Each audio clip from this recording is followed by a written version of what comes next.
Hello friends, welcome back. In the previous lecture we had started with exercise 7.3 जहां पर हमने देखा था कि कैसे word problems statement based questions को हम लोग इंटरप्रेट करके एलपीपी को फॉर्मुलेट करते हैं, राइट। सेम चीज कंटिन्यू करने वाला है इस लेक्चर में भी, और आज के इस लेक्चर में हम लोग पूरा का पूरा एक्सरसाइज फिनिश कर लेंगे। Okay, last lecture we had completed till question number 4। आज की शुरुआत हम करेंगे क्वेश्चन नंबर 5 के साथ। अब यहाँ पर जो क्वेश्चंस आपको दिया है, यहाँ पर टेबल नहीं है, but I had already informed you all table आप पहले बनाओगे। टेबल एक बार बन गया तो आपका सम समझ लो सॉल्व हो गया। Okay, so let's start and form a table. Question says what a manufacturer produces bulbs and tubes. वो दो चीज बनाता है, एक बल्ब बनाता है, ट्यूब बनाता है। Each of these must be produced through two machines M1 and M2। वो दो चीज बनाता है और ये दोनों चीज बनाने के लिए दो मशीन्स में काम करना पड़ेगा, मशीन 1 एंड मशीन 2। ठीक है, अ package of bulb requires 1 hour of work on machine M1 and 3 hours on M2।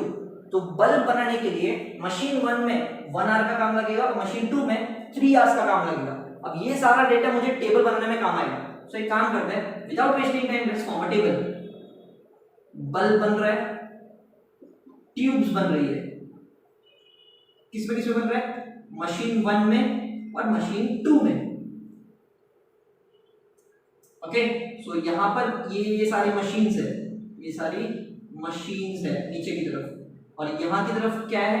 Bulbs and tubes जो कंपनी बना रही है। ठीक है, so machine package of bulb requires 1 hour on machine 1। Bulb को machine 1 में बना and 3 hours on machine 2, 3 hours on machine 2। A package of tubes require 2 hours on machine 1, 2 hours on machine 1, 4 hours on machine 2, 4 hours on machine 2। ठीक है, he earns a profit of, ये सारा profit मतलब अपने लिए objective function होता है, याद रखना। जब भी प्रॉफिट या कॉस्ट की बात होगी तो वो ऑब्जेक्टिव फंक्शन। 13.5 पर बल्ब एंड ₹55 पर पैकेज ऑफ ट्यूब्स। ठीक है, formulate the LPP to maximise the profit. मुझे प्रॉफिट को मैक्सिमम करना है, मतलब ऑब्जेक्टिव फंक्शन के बारे में दिया है। ठीक है, if he operates M1 for at most 10 hours a day. M1 को कितना ऑपरेट कर रहा है वो? 10 आवर्स अ डे, मतलब अवेलेबिलिटी दी हुई है कि आप मशीन 1 को कितना यूज कर सकते हो। मशीन 1 को कितना यूज कर सकते हैं? एट मोस्ट 10 आवर्स, ज्यादा से ज्यादा 10 घंटे तक वो मशीन चलेगी एक दिन में। एंड मशीन 2 का कितना चलेगा? 12 आवर्स अ डे। अब अगर अवेलेबिलिटी की बात हो रही है, मतलब इससे ज्यादा तो मैं यूज कर नहीं सकता। ठीक है, तो टोटल अवेलेबिलिटी इज गिवन। अब आपका टेबल हॉरिजॉन्टली बना है, मतलब आपका जो इक्वेशन बनेगा वो भी हॉरिजॉन्टली बनेगा। कैसे? x + 2y less than equals to 10, क्योंकि टोटल अवेलेबिलिटी से ज्यादा यूज नहीं कर सकते। Less than equals to 10, 3x + 4y less than equals to 12। इस तरीके से हम लोग इक्वेशन बनाएंगे। उससे पहले x कौन और y कौन वो लिख लो। x कौन और y कौन? 1x + 2y less than equals to 10, right. तो बल्ब और ट्यूब्स कितने बनने वाले हैं, उसको हम लोग x और y ले लेंगे। So right, let the manufacturer produces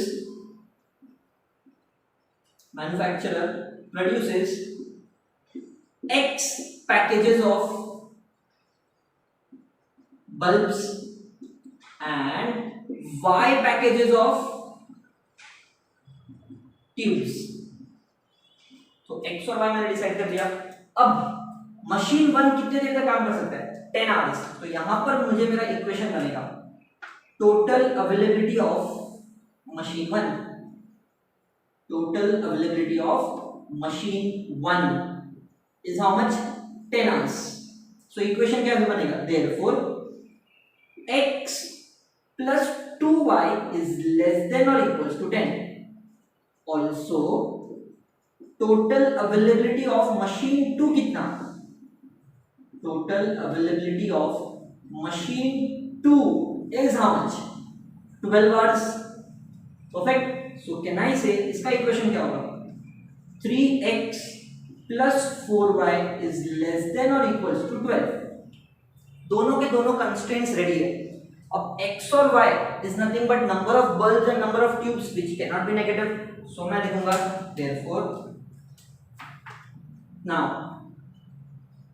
number of bulbs tubes cannot be negative, correct? Therefore can I say x is greater than equal to 0 and y is greater than equal to 0. ये वाला constraint भी लिख दिया, non negative constraints बोलते हैं हम लोग इसको, राइट? अब मुझे वो ऑब्जेक्टिव फंक्शन लिखना है. He earns a profit of 13.5 on one bulb and 55 on one package of tube. So क्या लिखूंगा? Also total profit on bulbs and tubes is given by 13.5 एक बल्ब का, लेकिन बल्ब कितने बनने वाले हैं? x plus 55 rupees on one tube. Tubes बनने कितनी वाली है? y, and this will be my profit, that is denoted by z. So finally I can write, therefore LPP can be formulated as, कैसे बनाएंगे? मैक्सिमाइज करना है मुझे profit, so I write maximise किसको? z is equals to 13.5x plus 55y subject to क्या आएगा? Constraints कौन कौन से? पहला वाला x plus 2y less than और equal to 10, 3x plus 4y less than और इक्वल टू 12, और ये दोनों non negative constraints, x greater than equal to 0, y greater than equal to 0, and this is the answer. Okay, so here we complete with fifth question. ये भी availability वाला question था, जैसे last time हमने machine वाला question solve किया था, उसी तरीके से ये भी मशीन वाला क्वेश्चन है. Now let's move to seventh question. अब यहाँ पर एक क्वेश्चन आपको होमवर्क के लिए करना है, and that is sum number 6. बहुत ही इजी है, टेबल भी क्वेश्चन में ही दिया है, you can easily solve 6 question. We will start with the seventh one. Let's see what's given. अब यहां पर भी टेबल नहीं दिया है, तो टेबल बनाना पड़ेगा. Start, it says what? Doctor has prescribed 2 different units of food A and B. अब यहां पर डॉक्टर की बात हो रही है जो 2 अलग-अलग तरीके के फूड को प्रिस्क्राइब कर रहा है, food A and food B. आपको दोनों फूड खाना है, ठीक है? To form a weekly diet for a sick person. मतलब एक आदमी बहुत बीमार है, उसको अगर ठीक करना है तो डॉक्टर ने 2 तरीके के खाने का प्रिस्क्रिप्शन दिया है, food A and food B, ऐसे 2 नाम है, ठीक है? The minimum requirement of fats, carbohydrates and proteins are 18, 28 and 14 units respectively. Minimum requirement of fats, carbohydrates and proteins means what? उस बंदे को अगर ठीक होना है, वो बीमार है फिलहाल, अगर उसको ठीक होना है तो मिनिमम उसके बॉडी में एक दिन में कितना फैट, कितना कार्बोहाइड्रेट्स एंड कितना प्रोटीन्स जाना चाहिए, उसके बारे में क्वेश्चन में दिया है, ठीक है? 1 unit of food A has 4 unit of fat, 14 unit of carbohydrates. अच्छा, ये जो भी डेटा दिया है वो मुझे टेबल बनाने में काम आएगा. Very good. Price of food A, ठीक है, प्राइस वगैरह तो अपने ऑब्जेक्टिव फंक्शन में होता है. तो एक काम करते हैं, directly let's start with the table. 2 तरीके के फूड है, फूड ए, फूड बी, ठीक है? किस किस की चीजों के लिए? फैट्स, कार्बोहाइड्रेट एंड प्रोटीन्स के लिए बात हो रही है. चलो ठीक है.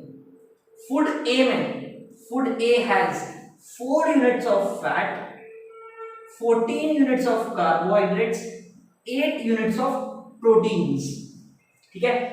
Food B has 6 units of fat, 12 units of carbohydrate, 8 units of proteins. ये डेटा तो ठीक है, बट इसमें टोटल कहां पे है? नीचे की तरफ या हॉरिजॉन्टल की तरफ, वो देखना पड़ेगा. सो टोटल क्वेश्चन में दिया था ना, the minimum requirement of fats, carbohydrates and proteins are. तो ये जो वैल्यू दिया वो किसका दिया है? फैट का, कार्बोहाइड्रेट का एंड प्रोटीन्स का. सो फैट का मिनिमम रिक्वायरमेंट, तो यहां पर आपका एक और कॉलम आएगा which we will written as minimum requirement.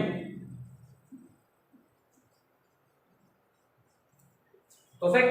So fats का minimum requirement कितना? 18, कार्बोहाइड्रेट्स का 28 एंड प्रोटीन्स का 14. तो आपका जो टेबल है वो हॉरिजॉन्टली बन रहा है, तो आपका जो इक्वेशन बनेगा वो भी हॉरिजॉन्टली बनेगा। So without writing anything can I predict the equation 4x plus 6y is equals to 18, 14x plus 12y equals to 28। लेकिन रुको इक्वल टू नहीं आएगा, it has to be less than equal to और greater than equal to. अब इन दोनों में से कौन सा? ये मिनिमम रिक्वायरमेंट है। मिनिमम रिक्वायरमेंट मतलब आपके बॉडी में 18 यूनिट्स का फैट तो जाना ही चाहिए, उससे ज्यादा गया तो कोई तकलीफ है क्या? उससे ज्यादा गया तो अच्छा है ना बॉडी के लिए। इट मींस मिनिमम 18 यूनिट्स तो जाना ही चाहिए, उससे ज्यादा गया तो भी चलेगा। सो इक्वेशन इनइक्वालिटी जो बनेगा क्या बनेगा? 4x plus 6y greater than equals to 18। 18 से ज्यादा होना चाहिए फैट आपके अंदर। 14x plus 12y greater than equals to 28। 28 unit से ज्यादा होना चाहिए आपका कार्बोहाइड्रेट्स, राइट? चलो ठीक है, और उससे पहले x और y डिसाइड करना पड़ेगा, ठीक है? सो x एंड y क्या डिसाइड करें? प्राइस ऑफ फूड इज, ये ऑब्जेक्टिव फंक्शन है, form the LPP so that sick persons diet meets requirement at minimum cost. तो x और y क्या होना चाहिए? फूड A का कितना यूनिट्स को खाएगा, फूड B कितने यूनिट्स का वो खाएगा, that will be x and y। So I right let the person eats x units of food A and y units of food B।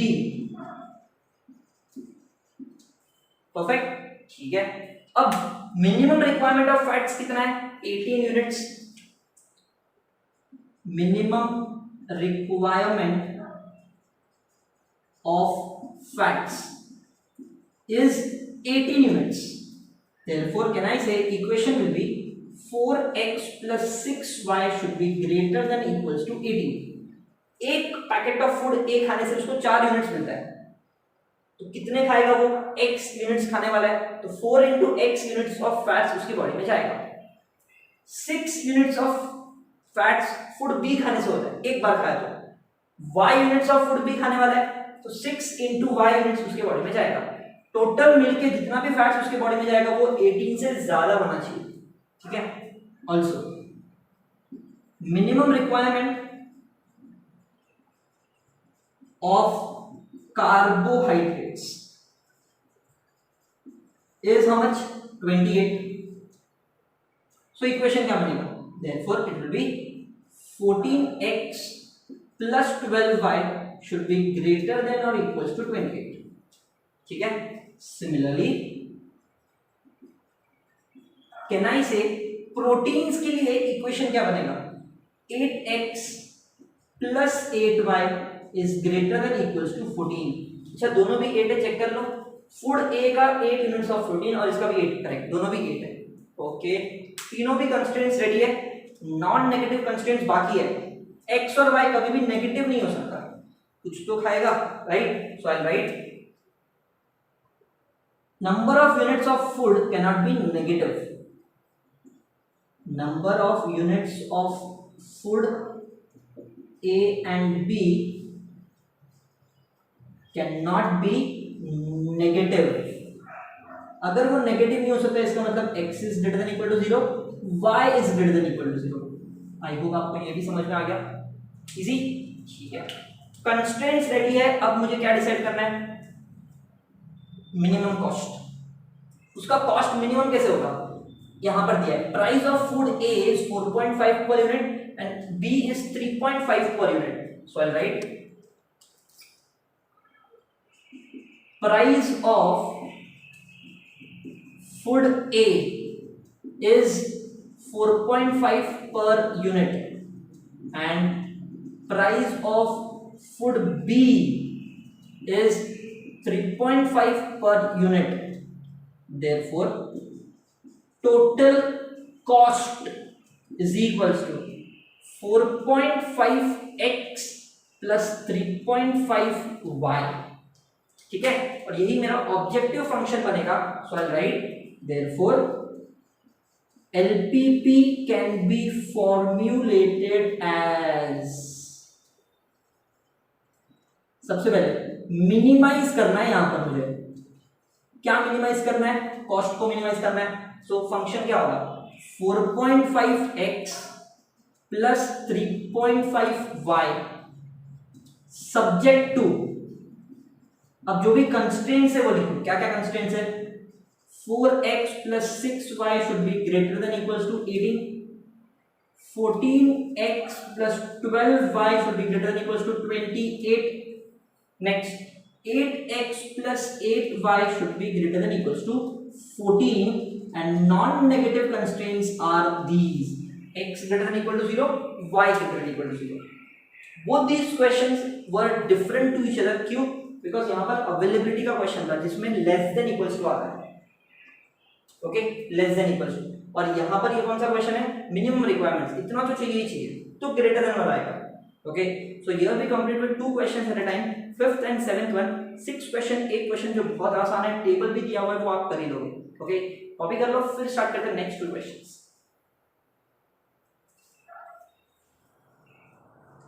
Finally, it's time to solve last 2 questions of this exercise, question number 8 and 9.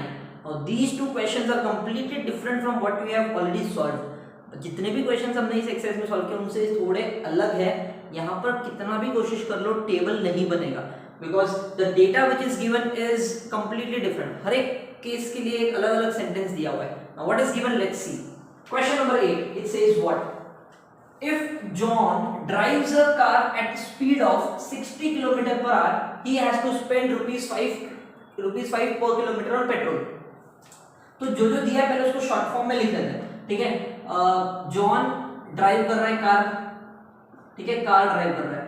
अगर वो 60 के speed से drive करता है, then he has to spend rupees 5 per kilometer, ठीक है। If he drives at a faster of 90 km per hour, अगर वो 90 के स्पीड से ड्राइव करता है, then he has to spend rupees 8 per kilometer. Okay, he has rupees 600 to spend and wishes to travel maximum distance in 1 hour. यहाँ पर question में 1 hour दिया हुआ है, within an hour, ठीक है। So he has rupees 600 to spend and wish to travel maximum distance. Maximum distance मतलब 600 रुपए में जितना दूर जा सकता हूं मुझे जाना, जितना दूर जा सकता हूं, ठीक है। और 1 घंटे का टाइम है मेरे पास, तो मेरे पास अवेलेबल क्या क्या है देखो। मेरे पास टोटल टाइम कितना दिया हुआ है? 1 आवर, करेक्ट। मैक्सिमम डिस्टेंस जाना है। अब ये जो मैक्सिमम डिस्टेंस है ये आपका ऑब्जेक्टिव है कि you have to travel maximum, so objective function यहां से बनेगा, ठीक है, ओके। और टोटल अमाउंट कितना है मेरे पास? 600 rupees. Total amount that I have is 600 rupees. इतना सब डेटा है मेरे पास। ऑब्जेक्टिव फंक्शन के लिए मुझे एक चीज पता है, ऑब्जेक्टिव मेरा ये है कि मुझे मैक्सिमम डिस्टेंस ट्रैवल करना है। This is my objective. So this is the complete scenario of the question which is given. Now based on this हम लोग अपना फॉर्मुलेट करेंगे LPP को। So let's start. सबसे पहले ये डिसाइड करना है कि x कौन और y कौन। क्वेश्चन में दिया मैक्सिमम डिस्टेंस जाना है, वो भी 600 रुपए में। कैसे जाओगे? या तो 60 के स्पीड से जाओ या तो 90 के स्पीड से जाओ, ठीक है। 90 के स्पीड से सिर्फ नहीं जा सकते आप, दोनों 60 किलोमीटर पर आवर के स्पीड से भी जा सकते हो, 90 किलोमीटर पर आवर के स्पीड से भी जा सकते हो। मतलब जितना भी डिस्टेंस आप ट्रैवल करोगे, उसका थोड़ा डिस्टेंस 60 किलोमीटर पर आवर के स्पीड से ट्रैवल करो और थोड़ा डिस्टेंस 90 के स्पीड से ट्रैवल करो। क्यों ऐसा? मैं तो 90 के स्पीड से जाऊंगा ना, जितना दूर हो सके उतना भाग जाऊंगा। लेकिन एक प्रॉब्लम है, अगर मैं सिर्फ 90 के स्पीड से गया तो 1 किलोमीटर का 8 रुपया लगता है। 1 किलोमीटर का 8 रुपया। 1 आवर में आप 90 किलोमीटर दूर तो चले जाओगे, लेकिन 90 इंटू 8 720 रुपीज है क्या आपके पास? नहीं है। इसका मतलब पूरा का पूरा 1 आवर तक आप 90 के स्पीड से नहीं चल सकते, क्योंकि आपके पास उतना पैसा ही नहीं है। आपके पास कितना है? टोटल 600 रुपीज है। तो मान लो थोड़े डिस्टेंस तक एकदम भगाया 90 के स्पीड से एकदम मस्त फास्ट तक चले गए, बहुत डिस्टेंस कवर कर लिया। फिर जब पता चला अरे तो पैसा खत्म होने आया, फिर क्या करोगे? स्पीड कम कर दोगे 60 का। क्यों? क्योंकि 60 के स्पीड से मुझे सिर्फ 5 रुपए लगने वाले पर किलोमीटर, राइट। तो एक चीज तो पक्का है, वो जो 1 आवर में आपको डिस्टेंस कवर करना है वो सिर्फ 90 का स्पीड नहीं चलेगा, आपको 90 का स्पीड तो करना ही करना है, बीच में थोड़े डिस्टेंस के लिए 60 का स्पीड भी करना पड़ेगा, सो दैट इफेक्टिवली आपका जो कॉस्ट है, आपका जो पैसा है 600 रुपीज, वो मैनेज हो जाएगा। Okay, so can I say let distance covered in 60 kilometer per hour be x and distance covered with 90 kilometer per hour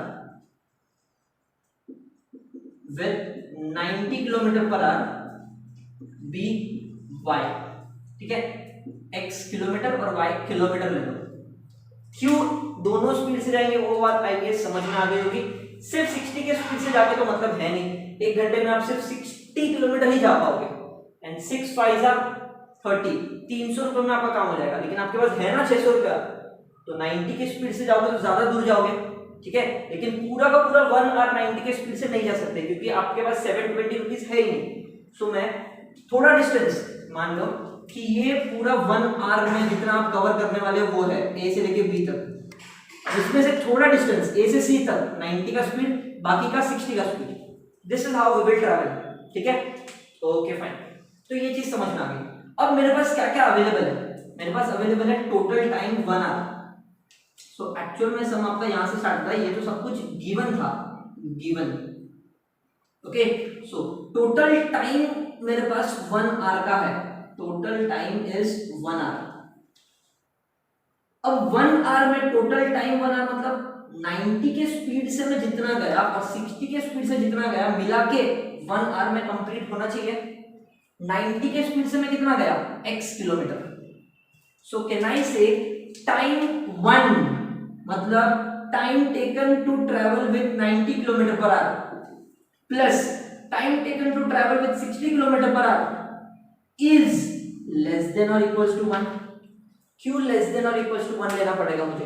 because आपको पता है कि 1 आवर से ज्यादा आप ले नहीं सकते। क्वेश्चन में दिया you have to travel maximum distance within 1 hour, 1 hour के अंदर अंदर आपको ट्रैवल करना है, ठीक है। टाइम का फॉर्मूला क्या होता है? Distance upon speed. ध्यान से देखना, ये थोड़ा ट्रिकी क्वेश्चन है। टाइम का फॉर्मूला क्या होता है? डिस्टेंस अपॉन स्पीड विथ 90 का स्पीड प्लस टाइम का फॉर्मूला क्या होता है? डिस्टेंस अपॉन स्पीड with 60 का speed is less than equals to 1. Distance with 90 is assumed as x. Speed of 90 खुद एक speed है. Distance with 60 is assumed as y. Speed 60 खुद है is less than equals to 1. And this is your first constraint that we get. ठीक है? Next, total amount मेरे पास 600 है, ठीक है? So total amount that I have is 600. मतलब 600 में आपको कैसे तो कैसे मैनेज करना है, जरूरी नहीं है सब कुछ खर्चा करने का, थोड़ा रख सकते हो। सो can I say that equation will be 5 rupees per kilometre with 60 का speed, 8 rupees per kilometre with 90 का स्पीड। लेकिन 90 के स्पीड से आप कितना गए? y kilometre. 60 के स्पीड से कितना गए? x kilometre. तो x किलोमीटर के लिए 5 रुपए लगेगा। सो 5 इंटू एक्स प्लस जो y किलोमीटर आप जा रहे हो 90 की स्पीड से, उसके लिए 8 रुपए लगेगा। 8 into Y should be less than और इक्वल्स टू 600। सेकेंड इक्वेशन, आपका खर्चा 600 से ज्यादा नहीं होना चाहिए। सेकेंड कंस्टेंट भी मिल गया। अब x और y डिस्टेंस है, और डिस्टेंस कभी नेगेटिव नहीं होता, सो ये दोनों भी हो जाएंगे positive. So I right now distance can not be negative,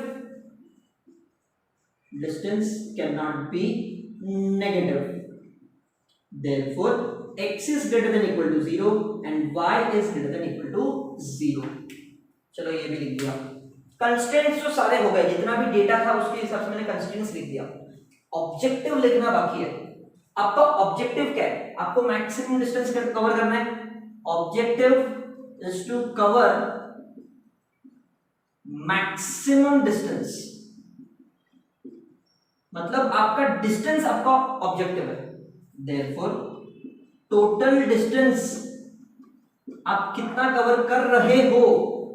90 के स्पीड से आपने y किलोमीटर कवर किया और 60 के स्पीड से आपने x किलोमीटर कवर किया, तो आपने टोटल डिस्टेंस कितना कवर किया? x plus y। Okay, so finally your answer will be, therefore LPP can be formulated as, सबसे पहले मुझे क्या करना है, मैक्सिमाइज करना है डिस्टेंस को. So I write z is equals to x plus y, x kilometre, sorry ये y है ये x है, ठीक है.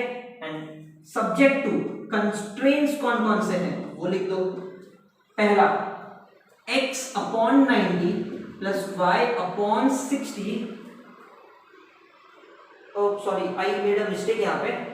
Distance with 90, distance with 90 is y kilometre, तो यहाँ पर y आएगा और यहाँ पर x आएगा, यहाँ पर y आएगा, यहाँ पे x आएगा. Okay, so x upon 60 plus y upon 90, ठीक है. x के साथ 60 होना चाहिए, keep this in mind, is less than और equals to 1. Second constraint 5x plus 8y is less than और equal to 600. x greater than equal to 0, y greater than equal to 0, and this is the answer. So this question was completely different from all your previous questions. थोड़ा tricky है, समझ के solve करो, हो जाएगा. अब start करते हैं next one more tricky question, and that is 9th one. ये भी हटके क्वेश्चन है, देखो कैसे धीरे धीरे से समझ के लगे. The company makes concrete bricks made up of cement and sand. ठीक है, जो समझा वो लिख लेते हैं. एक कंपनी है, वो क्या बनाती है, ब्रिक्स बनाती है. वो ब्रिक्स बनता है किससे, सीमेंट यूज होता है उसमें और सैंड यूज होता है उसमें. यहां पर भी टेबल नहीं बनेगा, ठीक है. Weight of concrete brick has to be at least 5 kg. तो आपका ये ब्रिक जो है ना, ब्रिक वो एटलीस्ट 5 किलो का होना चाहिए. मतलब ब्रिक का weight should be greater than equals to 5 kg. क्यों ग्रेटर देन इक्वल्स टू लिखा मैंने, बिकॉज क्वेश्चन में क्या बोला है, शुड बी एटलीस्ट 5 से ज्यादा हुआ तो बहुत अच्छी बात है. So brick का weight should be greater than equals to 5. Brick weight should be greater than equals to 5. Keep this in mind. ये एक constraint तो मिल गया. Okay, fine. Next, cement cost ₹20 per kg. Cement का cost दिया है 20 rupees per kg and sand का cost दिया है 6 rupees per kg. ठीक है. Strength consideration dictate that a concrete brick should contain minimum 4 kg of cement. किसी भी ब्रिक में सीमेंट कितना होना चाहिए, मिनिमम 4 kg तो होना ही चाहिए. उससे ज्यादा हुआ तो बहुत अच्छी बात है. सैंड कितना होना चाहिए, not more than 2 kg of sand. Sand 2 kilo से ज्यादा नहीं होना चाहिए, मतलब sand should be less than equals to 2 kg. Cement का weight should be greater than equals to 4. Sand का weight should be less than equals to. ये भी आपके अलग अलग कंस्ट्रेंट्स है, ठीक है.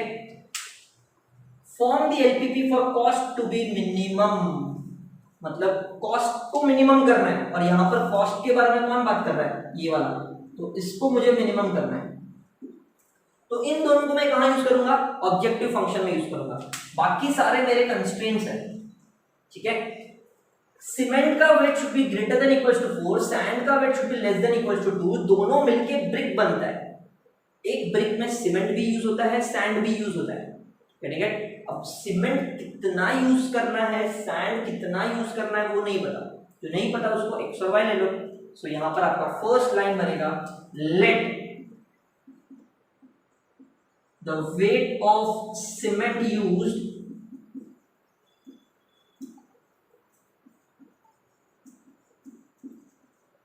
is x kg and weight of sand used is y kg. I hope this is clear. So according to given condition, क्या क्या दिया, देखो कंडीशंस. यहां पर सारी चीजें कंडीशंस पे बेस्ड है. ब्रिक का weight should be greater than equals to 5 kg. Brick weight should be greater than equals to 5 kg. Brick बनता किससे, सीमेंट और सैंड से. सीमेंट कितना यूज करने वाला हूं मैं, x kg, और सैंड कितना यूज करने वाला हूं मैं, y kg. तो x और y मिलके 5 किलो से ज्यादा होना चाहिए. ये मेरा फर्स्ट कंस्ट्रेंट है, ठीक है. x और y मिलके 5 किलो से ज्यादा होना चाहिए. x कितना होना चाहिए, ऑल्सो x कितना होना चाहिए, cement used should be greater than equals to 4 kg, ऐसा दिया है cement should be greater than equals to 4। Cement का वेट कितना है x kilo, so x should be greater than equals to 4, ये मेरा सेकेंड कंस्ट्रेंट है। ऑल्सो सैंड कितना होना चाहिए, सैंड का weight should be less than equals to 2 kilo, it means sand weight is denoted by y, so y is less than equals to 2। Constant number 3, कुछ तो cement और कुछ तो सैंड यूज करोगे ना, ऐसा तो नहीं कि नेगेटिव में जाएगा, not possible, so I right now weight of cement and sand cannot be negative, cannot be negative, therefore can I say x is greater than equal to 0 and y is greater than equal to 0, simple सी बात, ठीक है। Now very important thing, objective function, मुझे क्या करना है, cost को minimum करना है, correct. So cost of cement कितना, it is 20 rupees per kg, and cost of sand कितना, it is 6 rupees per kg. So total cost आपको कितना लगने वाला है, आप सीमेंट कितना यूज करने वाले हो, x केजी, तो 20x हो गया, सैंड कितना यूज करने वाले हो, y केजी, तो 6y हो गया। This is your total cost, जो ऑब्जेक्टिव फंक्शन बन जाएगा। सारी चीजें मैंने यहाँ पे लिख दी है। अब फाइनली मुझे क्या लिखना है, ऑब्जेक्टिव फंक्शन और कंस्ट्रेंट्स, मतलब LPP. Therefore LPP can be formulated as, comparatively ज्यादा इजी था, फटक से आंसर मिल गया। आई राइट मिनिमाइज, क्योंकि यहां पर मुझे कॉस्ट को मिनिमाइज करना है। z is equals to 20x plus 6y, subject to constraints कौन कौन से लिख दो, पहला x plus y should be greater than equals to 5, दूसरा x is greater than equals to 4, तीसरा y is less than equals to 2, and finally x greater than equal to 0, y greater than equal to 0, and you have the answer. LPP has been formulated. अब ये दो question बाकी सारे question से अलग थे, because यहाँ पर डेटा डिस्ट्रीब्यूटेड है। कभी कोई सीमेंट की बात कर रहा है, कभी सैंड की बात कर रहा है, कभी ब्रिक की बात कर रहा है, कुछ भी मतलब साथ में नहीं दिया है, कुछ किसका कुछ वैल्यू नहीं दिया है, हर एक का इंडिविजुअल वैल्यू दिया है। सो इंडिविजुअल कंस्ट्रेंट्स बनेंगे। Okay, so here we complete with exercise 7.3। सिर्फ एक क्वेश्चन मैंने आपको होमवर्क के लिए दिया था, rest all is done. I hope आपको समझ में आया होगा। If you have any doubts do let me know. This completes the chapter as well. Linear programming के सारे क्वेश्चन हमने कर दिए। Okay, so will stop here for today. Thank you so much.